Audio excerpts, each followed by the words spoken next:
오늘의 사연 시작합니다. 안녕하세요. 지친 하루를 보내고 집으로 돌아와 보니 여자친구가 이별 통보 문자를 보내왔습니다. 저는 예상하던 결과가 드디어 다가오자 마음이 허물어져서 저녁 내내 아무것도 못한 채 창밖만 바라보고 있습니다. 이런 상황에 비가 오고 있고 날씨도 제 마음을 읽었던 것인지 좀처럼 그치지가 않네요. 우리가 사귄 지난 3년간 대체로 행복했습니다. 그리고 그 기쁨의 한 언저리에서 무엇인가가 침입하면서 어느 순간부터 가기 시작했고 결국은 원치 않은 저녁 엉뚱한 방향으로 모든 것이 흘러가 버렸습니다. 물론 거기에는 제가 실수한 부분이 분명히 있습니다. 사랑과 우정의 차이를 명확히 구분하지 못한 제가 잘못이었고 그러기에 이 일에 관여된 다른 사람들에게 화살을 돌리고 싶지 않습니다. 그러니까 지금부터 석 달 전 제가 한 여자를 거리에서 우연히 마주치면서 상황이 시작되었습니다. 그녀는 제가 오래전부터 가입해서 활동하던 동호회 회원이었지요. 그녀는 제가 한동안 그 모임에 나가지 않아서 제 소식이 궁금했다며 아주 반가워했습니다. 그때 저는 뭔가 아주 상쾌하고 기분 좋은 바람이 머리를 식혀주는 느낌이 들어서 즐겁게 그녀와 안부를 묻고 헤어졌습니다. 이후로 그녀의 이끌림으로 그 모임에 다시 나가게 되었고 매주 그녀를 다시 만나게 되었습니다. 그녀는 영화 감상 모임에서 조용히 구석에 앉아서 할 말만 하고 실속 있게 자기 시간을 알차게 보내는 사람이었고 그런 모습이 제게는 아주 인상적이었습니다. 어떤 사람일지 좀 더 상세히 알고 싶었고 무슨 영화를 주로 보는지 등등 사소한 모든 것이 궁금해지기 시작했습니다.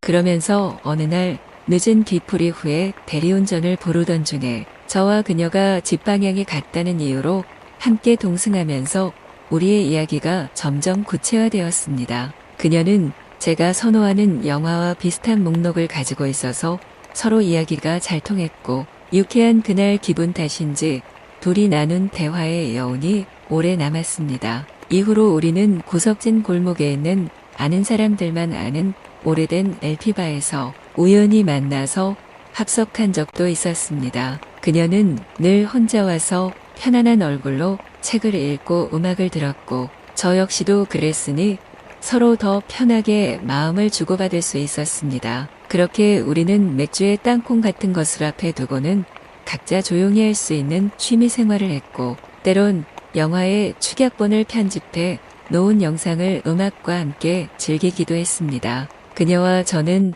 서로 많은 공통점이 있었으니 대화도 풍부했고 한순간이었지만 저는 그녀와 사귀고 싶다는 생각도 들었습니다. 물론 헤어지는 길에 연락처도 주고받았기에 마음만 먹으면 언제든지 더 많은 이야기를 나눌 수 있었습니다. 하지만 이미 서로 사귀는 상대가 있었으니 서로의 마음을 헤아리며 그저 아쉬운 발길을 돌리는 것 외에는 방법이 없었습니다. 그리고 일상 중에 지치고 힘들 때마다 저는 그녀를 떠올렸고 의미 없다 생각하면서도 그 LP바에 다시 가보았습니다. 그러면 신기하게도 그녀가 그 자리에 언제나 앉아 있었습니다. 저는 눈빛과 말투로 저를 향한 그녀의 마음을 읽었고 우리가 서로 더 이상 다가서지 못하는 이유를 생각하니 마음이 조금 힘들었습니다. 그녀는 아주 고상하고 차분한 목소리를 가졌고 나누는 대화들은 아주 진중하고 격이 있는 이야기들이었습니다. 섣불리 자신의 주장을 내세우지 않았으며 자신의 주장과 다른 것에는 분명히 어떤 이유가 있을 것이라는 마음으로 아주 열심히 상대의 말에 귀 기울여 주었습니다. 그런 배경에는 그녀의 차분한 성격과 안정된 가치관, 그리고 그녀가 가진 미래에 대한 두려움 없는 포부 같은 것이 크게 작용한 이유도 있다고 생각했습니다. 그렇게 그녀가 점점 제 마음 안에서 커져갈 무렵 그 반대편에 있던 저의 여친이 자꾸 비교되어서 떠오르기 시작했습니다. 연애 몇 년 차가 되고 보니 여친은 어느 순간부터 저를 마음 힘들게 하고 있었고 그 무렵에는 차츰 서로의 사이가 삐걱거리던 시점이기도 했습니다. 물론 제가 동호회 그녀를 만나면서 여친에게 보이지 않게 홀대한 이유도 아마 작용했을 것입니다. 가령 여친의 퉁명스럽고 격없는 말과 행동이 그 무렵에는 저를 몹시 짜증나게 만들었던 것입니다. 저에게 아무 생각 없이 툭툭 내던지며 상처 주는 말들을 그저 습관이라고 넘기기에는 어느 정도 선에서 과한 부분이 있다고 생각했고, 그러면서 그녀의 단점들이 자꾸 커 보이기 시작했습니다. 예를 들면 제가 그녀의 자취방에 방문했을 때 난잡하게 어질러진 방안을 보면 한숨이 나왔습니다. 개수대에 쌓인 설거지하며 화장실에는 비우지 않은 쓰레기통하며 그 모든 것에서 그녀의 나태함이 느껴져서 조금씩 이골이 나기 시작한 것입니다. 계획 없이 써버리고 집세 마련을 못해서 쩔쩔매며 저에게 돈을 빌리는 모습들, 그런 일상의 틈을 보면서 저는 그간에 막연히 생각하던 그녀와의 미래가 앞으로 어떻게 구체화될지가 조금씩 감이 잡혀가기 시작했습니다. 그리고 그때마다 동호회 그녀를 생각하며 아픈 머리를 조금씩 식혀나가기 시작했습니다. 그러면서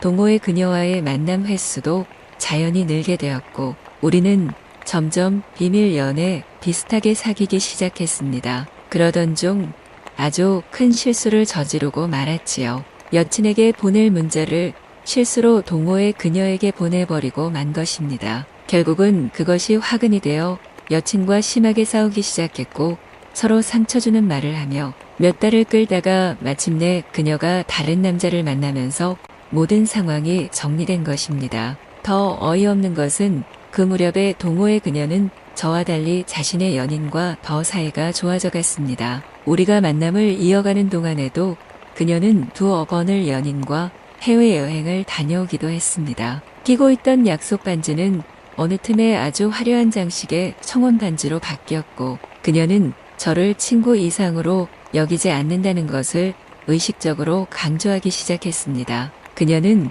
집에서 가져온 인테리어 잡지를 LP바에서 슬슬 보기 시작했고, 쇼핑 앱으로 커튼이며 침구의 가격대를 이리저리 알아보기 시작했습니다. 저는 여친과 싸운 후 머리를 식히러 동호회 그녀를 만나러 왔는데, 그런 저와 상관없이 상황은 마구 흘러가고 있다는 사실이 점점 두려워지던 순간이었습니다. 엉겹결에 다시 여친을 떠올렸지요. 어떡건 여친과는 그간 쌓은 정이 있으니 이 역경도 다 지나가리라 위안했습니다. 그리고 동호회 그녀와의 우정 혹은 잠깐의 머리식힘이 아직은 유효해서 그나마 다행이란 생각도 했습니다. 지금 생각해보니 동호회 그녀는 애초에 제게 친구 이상도 이하도 아니었다는 생각이 듭니다. 그저 자신의 여가 시간이 남으니 저와 우연히 만나서 대화를 나눴던 것이었고, 그 과정에서 서로의 흔들리는 감정을 직접 확인도 했지만 그건 그저